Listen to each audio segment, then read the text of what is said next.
In the summer of 2016, Lagos was steeped in the thick heat of the season. The city's historic charm, with its moss draped oaks and cobblestone streets, seemed to coincide with the growing turmoil in the life of 24-year-old Neka. Neka was a woman of quiet elegance, known in her social circles as a devoted wife and mother.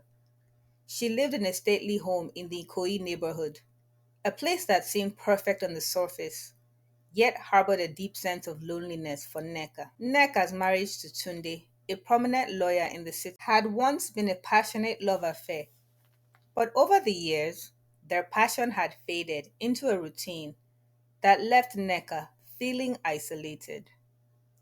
Tunde was a dedicated husband and father, but his work often took him away on business trips, leaving Neka to navigate the responsibilities of their home and care for their two children, Lily and Ethan. On her own, the demands of Tunde's career, combined with his growing emotional distance, which had created a wedge between them. Neka sought solace in the arts, something she had always loved but never fully explored. On a warm June evening, Neka attended an art gallery opening in downtown Lagos. The event was held at a small yet sophisticated gallery known for showcasing local art talents. Neka had attended many such events before, but this one would be different. This one would change her life. At the gallery, Neka found herself captivated by a series of abstract paintings that seemed to be filled with emotions. As she stood admiring the bold strokes and vivid colors, she felt a presence beside her. Turning, she met the gaze of a young woman with striking green eyes and a playful smile. The woman introduced herself as Amina, the artist behind the work Neka had been admiring. Amina at 28 was everything in Neka was not bold, carefree, and unapologetic herself. Amina was an artist who lived on the edge, embracing life with a passion that was reflected in her work. She had moved to Lagos a few years earlier, drawn by the city's artistic community and its vibrant yet laid back atmosphere. Amina's life was so different from Neka's. While Neka's days were filled with the demands of family and social obligations, Amina lived in a loft in the Starland district, surrounded by other artists and free spirits. Her life was a tapestry of colored music and spontaneity, a world that Neka found intoxicating. The conversation between the two women flowed easily, startling with art, but soon went deeper into more personal topics. Neka found herself sharing details of her life with a candor that surprised her. There was something about Amina that made her feel safe, understood, and for the first time in years, truly seen. Amina, in turn, was drawn to Neka's quiet strength and the depth of emotion that lay just beneath the surface. The connection between them was immediate and electric, a spark that both existed and frightened Neka. Over the next few weeks, Neka and Amina's friendship deepened. They met often under the guise of discussing art, but their conversations quickly turned to more intimate topics. Amina introduced Neka to a world she had never known: late night jazz clubs, hidden coffee shops, and long walks along the Lagos River, where they would walk, talk for hours. Amina's free spirit nature was a breath of fresh air for Neka, who had spent so long suppressing her own desires and dreams in favor of fulfilling her roles as a wife and mother. As their bond grew stronger, so did the attraction between them. Neka found herself thinking about Amina constantly, replaying their conversations in her mind and yearning for the next time they could be together. The feelings she had for Amina were unlike anything she had ever experienced. It was as if Amina had awakened a part of her that had long been dormant, A part of her that craved passion, excitement, and love. Despite the intensity of her feelings, Neka was racked with guilt. She knew what she was doing was wrong, but she couldn't bring herself to end the relationship. The thrill of the secret romance was intoxicating, but it was also terrifying. Neka was constantly on edge, fearing that someone would discover her affair, and that her carefully constructed life would come crashing down around her. The thought of losing her children, her reputation, and the life she had built was almost too much to bear. Yet, even as the fear of discovery loomed over her, Neka couldn't stay away from Amina. The allure of their forbidden love was too strong, and every moment they spent together only deepened her feelings. Neka was living a double life, one as the dutiful wife and mother, and the other as a woman in the throes of a passionate affair. The tension between these two identities was becoming increasingly difficult to manage, and Neka knew it was only a matter of time before something had to give. As the summer wore on, the heat in Lagos became almost unbearable, mirroring the growing intensity of Neka's emotions. She was caught in a web of desired guilt and a fear of a dangerous combination that was pushing her closer to the edge. Neka was playing with fire, and deep down she knew it, but she couldn't help herself. She was in too deep, and there was no turning back. By the end of August, the affair had reached a tipping point.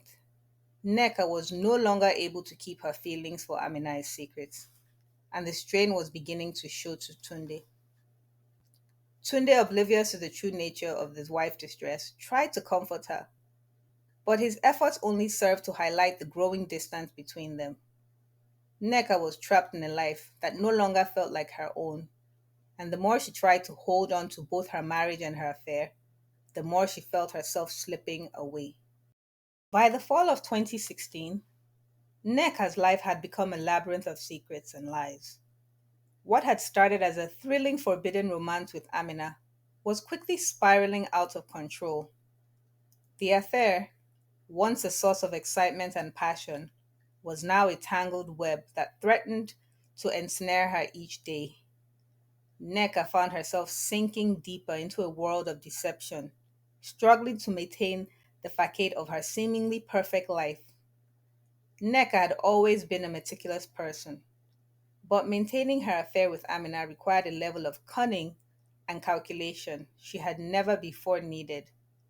She began fabricating elaborate stories to explain her absences, using Tunde's frequent business trips as a convenient cover. She would tell Tunde that she was attending charity events, meeting friends for lunch, or volunteering at the children's schools. These lies came easily at first, but as the affair intensified, Neka found it increasingly difficult to keep track of them. Amina, on the other hand, was growing impatient with the charade. She was a woman who lived her life on her terms, unencumbered by the expectations of society or the obligations that weighed so heavily on Neka. As their relationship deepened, Amina's initial understanding of Neka's situation began to give way to frustration and resentment. Amina had never been in a serious relationship before, and the intensity of her feelings for Neka caught her off guard. She found herself becoming possessively jealous of the time Neka spent with Tunde and the life she refused to leave behind. Amina's loft in the Starland district had become their sanctuary, a place where they could be themselves, free from the prying eyes of Lagos conservative society. But the more time they spent together, the more Amina began to push Neka to leave Tunde. She would bring it up during their late night conversations, her voice tinged with a quiet desperation that Neka found hard to ignore. Why do you stay with him? Amina would ask, her green eyes searching in Neka's face for an answer. You're not happy, Neka. You deserve more than this. Neka would try to deflect, offering excuses that rang hollow, even to her own ears. It's not that simple. I have the kids to think about. They need their father. But Amina wasn't satisfied with these explanations. As the weeks passed, her demands became more insistent. She wanted Neka to make a choice, her or Tunde.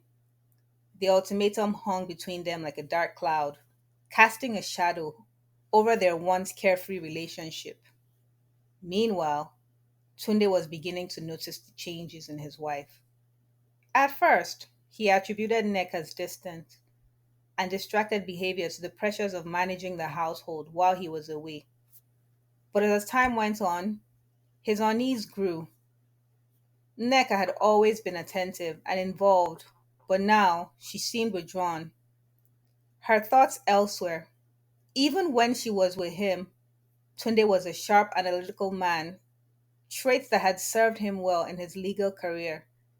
He began to watch Nneka more closely, taking note of the small inconsistencies in her stories, the way she would glance at her phone and quickly put it away, the secretive smiles that played on her lips when she thought he wasn't looking. His intuition told him something was wrong, but he couldn't quite put his finger on it. One evening in early October, after a particularly tense dinner where Neka had been unusually quiet, Tunde decided to take matters into his own hands. He waited until Neka was asleep, then quietly slipped out of bed and retrieved her phone from the nightstand. His hands trembled slightly as he unlocked the screen. He knew this was a violation of trust, but his suspicion had reached a point where he felt he had no choice. As Tunde scrolled through Neka's messages and emails, he found nothing out of the ordinary at first, but then he noticed a series of deleted messages, all from the same number. He recovered the messages, his heart pounding in his chest as he read the exchanges between Neka and Amina. The content of the messages left no doubt in his mind. Neka was having an affair. Tunde felt a wave of emotions crashing over him: anger, betrayal, disbelief. He had always prided himself on being in control. But in that moment, he felt his world unraveling. He didn't confront Neka immediately. Instead, he began to quietly investigate further, gathering evidence and trying to piece together how long this had been going on and how deep the betrayal ran. As the days passed, the tension in the Thompson household became palpable. Neka was oblivious to Tunde's discovery, but she could sense that something had shifted Tunde's demeanor. It had changed. He was more distant, more watchful. He started asking questions about her day, about where she had been, and who she had seen, his tone deceptively casual. Neka, feeling the weight of her lies pressing down on her, became more paranoid, fearing that Tunde was beginning to suspect something. Aminatu noticed the change in Neka. Their once passionate encounters were now tinged with a sense of desperation. Neka was more distracted, more anxious, and the stress of living a double life was taking its toll. Amina's frustration grew, and their arguments became more frequent. She couldn't understand why Neka was so reluctant to leave Tunde, why she continued to cling to a life that no longer made her happy. By mid October, the situation had reached a boiling point. Neka was torn between her love for Amina and her duty to her family, while Tunde's suspicions had solidified into a conviction that something was deeply wrong. The lies that Neka had so carefully constructed were beginning to crumble, and she knew that it was only a matter of time between everything came crashing down. By late October, the tension in the household had reached unbearable levels. Tunde had spent weeks silently gathering evidence of his wife's Neka's infidelity. The once warm and loving atmosphere in their home had become suffocatingly thick with unspoken words and lingering distrust. Tunde's suspicion had grown with every passing day, fueled by the subtle but undeniable changes in Neka's behavior. She had become distantly distracted, and secretly, her actions betraying the weight of the double life she was leading. Tunde had observed these changes closely, noting the way Neka's demeanor had shifted. She was no longer the attentive wife and mother she once was. Instead, she seemed preoccupied, her mind elsewhere, even when she was physically present. Tunde insistently said that something was terribly wrong, and as the days passed, he became increasingly certain that Neka was hiding something, something that threatened to destroy their marriage. One evening, after another strained dinner, Tunde decided it was time to confront the situation head on. The children had gone to bed, leaving the house quiet with only the distant hum of the refrigerator. Breaking the silence, Neka was in the living room, absently flipping through a magazine. Though her thoughts were far from the pages in front of her, she hadn't seen Amina in days, and the guilt and fear that had been gnawing at her were becoming unbearable. Tunde entered the room, his expression hard and unreadable. Neka glanced up, sensing the tension in the air. She could feel the weight of his gaze on her, knowing that he was about to address the unspoken issue that had been hanging over them for weeks. As Tunde sat down beside her, Neka's heart began to race. She had always known that this moment would come, but wasn't prepared for the reality. Tunde's questions were pointed, his tone betraying the anger and hurt that had been building inside him. He had seen the signs, the secretive phone calls, the deleted messages, the way Neka's face would light up when she thought he wasn't looking. He had gathered enough evidence to confront her, but hearing the truth from Neka herself was more painful than he had anticipated. Neka's attempts to deny the affair were futile. Tunde wasn't convinced by her explanations, and the shock of really realizing that he knew the truth left her feeling exposed and vulnerable. She had always thought she could manage the situation, that she could keep her two lives separate, but now the walls were closing in on her, and she had no way to escape Tunde. Tunde's discovery pushed Neka to the brink. She knew she was walking a dangerous line, trying to balance the life she had built with Tunde and the intense emotion she felt for Amina. Despite the risk, she couldn't bring herself to end the affair.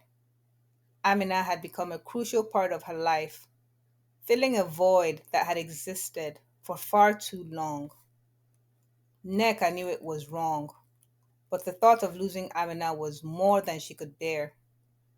Meanwhile, Amina's behavior was becoming increasingly erratic. She sensed that Neka was pulling away, that the pressure from Tunde was pushing her to make a choice. Amina's carefree and passionate demeanor began to give way to desperation and fear. She had invested so much of herself in Neka, and the thought of losing her was unbearable. Amina started to take drastic measures, her actions driven by a deepening obsession. She began to stalk Neka, showing up unannounced at places where she knew Neka would be, at the grocery store, outside the children's school, even at Neka's yoga class. At first, Neka tried to convince herself that Amina was just being affectionate, but as Amina's behavior became more and more erratic, it became clear that the situation was spiraling out of control. The breaking point came one afternoon when Neka returned home to find Amina waiting for her in the driveway. It was the first time Amina had come to the house, and the sight of her standing there sent a jolt of fear through Neka. She quickly glanced around, relieved to see that the neighbors weren't outside, but the sight of Amina's wild eyes and frantic energy made her heart pound with anxiety. The confrontation that followed in the backyard was intense and emotional. Amina's emotions spilled over, her love for Neka having morphed into an unhealthy obsession. She accused Neka of leading her on, of using her to escape from her unhappy marriage only to abandon her when things got difficult. Neka tried to calm Amina down, But the desperation and anger in Amina's voice were overwhelming. As Amina finally left Neka, she was standing in the shade of the oak tree, her heart racing with fear and uncertainty. She knew that things had reached a breaking point, and she was terrified of what might happen next. The lies she had told, the secrets she had kept were all coming to light, and Neka could feel her carefully constructed life crumbling around her. She was trapped in a nightmare of her own making, and there was no way out. In the early days of November, as autumn's chill set in, Neka's life was unraveling. The affair with Amina had devolved from a passionate secret into a dangerous obsession. The emotional turmoil that had already plagued Neka's life intensified as Amina's behavior became increasingly erratic. Amina, now consumed by her feelings, was no longer content with their clandestine relationship. She demanded more, specifically that Neka leave her husband Tunde or face public exposure of their affair. Neka was paralyzed by fear. The thought of losing her family, her reputation, and the life she had carefully built was unbearable. The ultimatum left her feeling trapped between the love she felt for Amina and the life she was unwilling to sacrifice. Her panic was exacerbated by Amina's threats. Not only did Amina threaten to reveal their affair, but she also made veiled threats about harming Tunde if Neka didn't comply in a desperate bid to salvage her life. Neka attempted to end the relationship. She tried to explain to Amina that she could no longer continue with the affair due to the mounting pressure and the risk of losing everything. However, Amina's response was not one of understanding, but of escalating fury. She refused to accept Neka's decision, insisting that their love was worth fighting for, and that Neka's abandonment would mean the end of their shared dreams. Amina's threats and emotional blackmail left Neka feeling cornered. Amina's insistence that Neka had to choose between her family and her was becoming increasingly dangerous. Neka realized that simply walking away was not an option, as Amina's obsessions and threats had reached a boiling point. The situation came to a head when Amina made explicit threats against Tunde's safety. This crossed the line for Neka, who was already under immense stress. She feared for her husband's safety and felt her options narrowing in her desperate state. Neka made a decision that would have tragic consequences. In November, Neka concocted a plan to lure Amina away from her home. She proposed a romantic getaway, suggesting that they spend a weekend together at a secluded cabin in the woods. The location was a family property on the outskirts. There was a perfect isolation that Neka needed. She hoped that by isolating Amina, she could calm her down and convince her to leave them alone. Amina, eager to fix what she perceived as a fractured relationship, agreed to the plan without suspicion.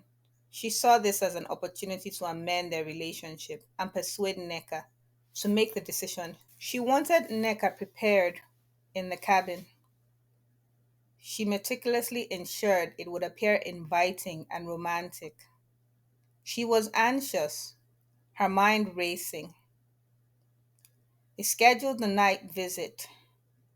She placed a bottle of sleeping pills in the cabin, intending to use them to tranquilize Amina if necessary. She was conflicted, but determined to end the escalating threats and protect her family. Neka's plan was to confront Amina about the threats, hoping that the isolation would give her a chance to reason with her without the added pressure of being in public. On the morning of November 16th, Neka drove Amina to the cabin under the pretense of a romantic weekend. The drive was tense, with Neka's mind preoccupied with the plan and Amina's hopeful demeanor. They arrived at the cabin. In the early afternoon, Aneka worked hard to maintain a facade of normalcy, preparing a meal and setting the scene, as if everything there should be fine. As the day turned into night, Neka's anxiety grew. She knew that the confrontation would be unavoidable, and she feared what might happen if Amina did not relent the situation. It had reached its critical point. During dinner, Amina began to push Neka again about her decision. She was adamant that Neka should leave Tunde immediately or she would follow through on her threats. Neka's fear turned into more fears. She quietly prepared for the confrontation, slipping the sleeping pills into Amina's drink while maintaining a calm exterior.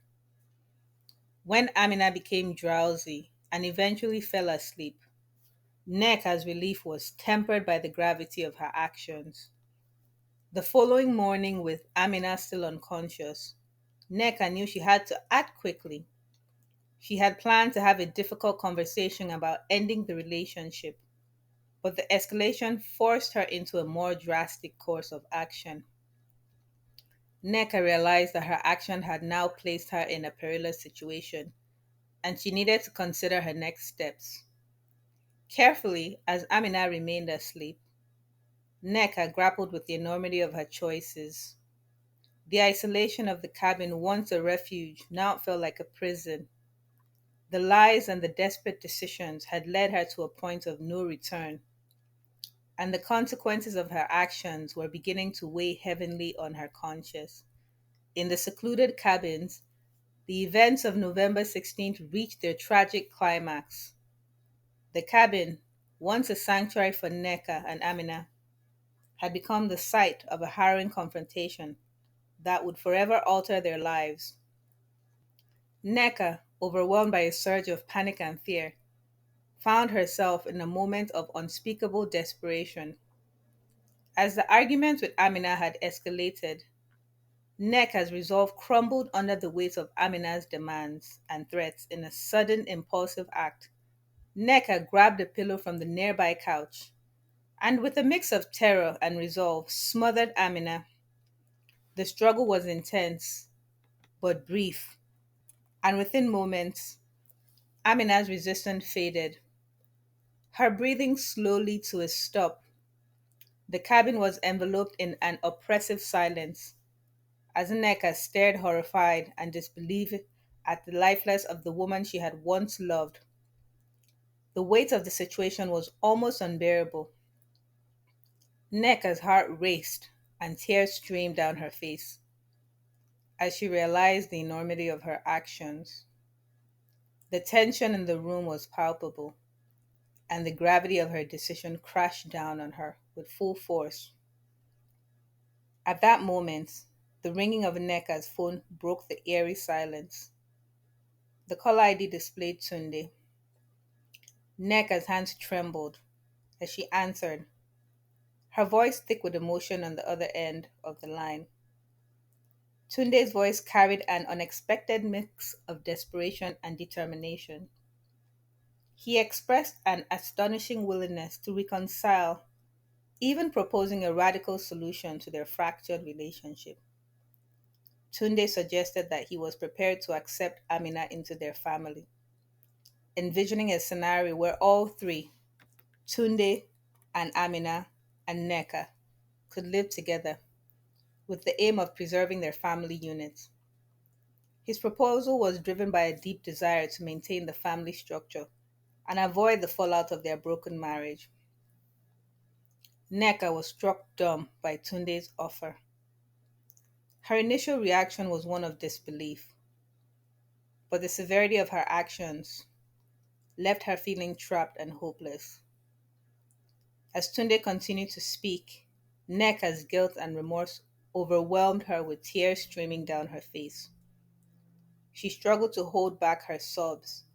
Her voice cracked with anguish as she begged for Tunde's forgiveness, desperately denying the presence of anyone else in their lives. She promised that there was no longer a third party in the relationship. her words of plea for Tunde to believe in her commitment to repairing their family. The conversation with Tunde was emotionally charged, and Neka's apologies were punctuated by her profound sorrow. She was desperate to undo the damage she had wrought and to salvage whatever remained of her life and family. Tunde's proposal, though unexpected, was a desperate attempt to fix what had been shattered. But Neka's mind was consumed with the horror. The call ended. Neka was left alone with Amina's body. The contrast between the possibility of a restored family and the grim reality of Amina's death was almost too much to bear. The cabin, which had once symbolized escape, now felt like a trap. Neka's attempts to cover up the crime were frantic and disjointed. She tried to make the scene look as though nothing had occurred, her actions mechanical and driven by a paralyzed fear of being discovered. Neka returned home, haunted by the enormity of her actions and the thought of facing her family, knowing the truth was buried beneath layers of deception and regret, filled her with a deep sense of dread. The reality of Amina's death in the collapse of her own life left Neka grappling with the profound consequences of her decision.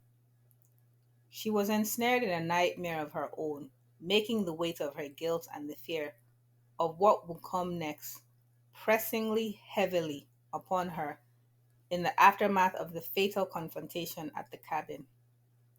The discovery of Amina's body set into motion a chain of events that would unravel. Neka carefully constructed a facade on November 20th. Just days after Amina's death, a group of hikers exploring the wooded area near the cabin stumbled upon her body. The hikers, shocked and disturbed by the gruesome find, immediately contacted local authorities. The initial response from the police was swift. The scene was cordoned off, and the forensic teams were called in to investigate. Amina's body was found in a state of disarray, her death clearly violent by the medical examiner, who quickly determined that she had been smothered, a detail that hinted at a personal and intimate crime rather than a random act of violence. The authorities collected evidence and began to piece together Amina's last movements, which included interviews with locals and anyone who might have seen or heard anything unusual. Neka, meanwhile, returned to her life under a shroud of anxiety. The pressure of hiding her involvement in Amina's death took a severe toll on her mental state. Despite her attempts to maintain a normal routine, she found herself increasingly nervous and distracted. The police, noting Amina's recent interactions and the unusual nature of her death, began to focus their investigation on those closest to her, including Neka. As part of their investigation, the police interviewed Neka at her home. Neka, attempting to project calm and composure, answered their questions about their relationship. With Amina, she provided carefully crafted responses, hoping to divert suspicion. However, the police had already gathered key evidence linking Neka to the crime scene. They discovered that Neka had visited the cabin on the day of Amina's death, a fact confirmed by electronic records and witness statements. The tension of the investigation mounted, and Neka's lies began to crumble under scrutinic forensic evidence, combined with inconsistencies in Neka's account, led the police to question her more intensely. As the interrogation progressed, Neka's facade of calm began to crack. The weight of her guilt and the fear of being exposed became unbearable. On November 23rd, the pressure reached a breaking point. Neka, overwhelmed by the enormity of her actions and unable to withstand the mounting evidence against her, broke down and confessed to the crime. Her confession was delivered in a tearful and remorseful statement, where she admitted to killing Amina, In a fit of desperation and panic, Neka described the events leading up to Amina's death, including the arguments and her ultimate decision to end Amina's life. The confession was a painful admission of her guilt and a desperate plea for some semblance of relief. From the crushing burden of her remorse, the police formally arrested Neka, and the charges against her were soon brought before the court. The arrest was a public spectacle, and news of Neka's confession spread quickly through the community. The revelation of the affair and the brutal murder shocked everyone who had known the Thompsons and Amina.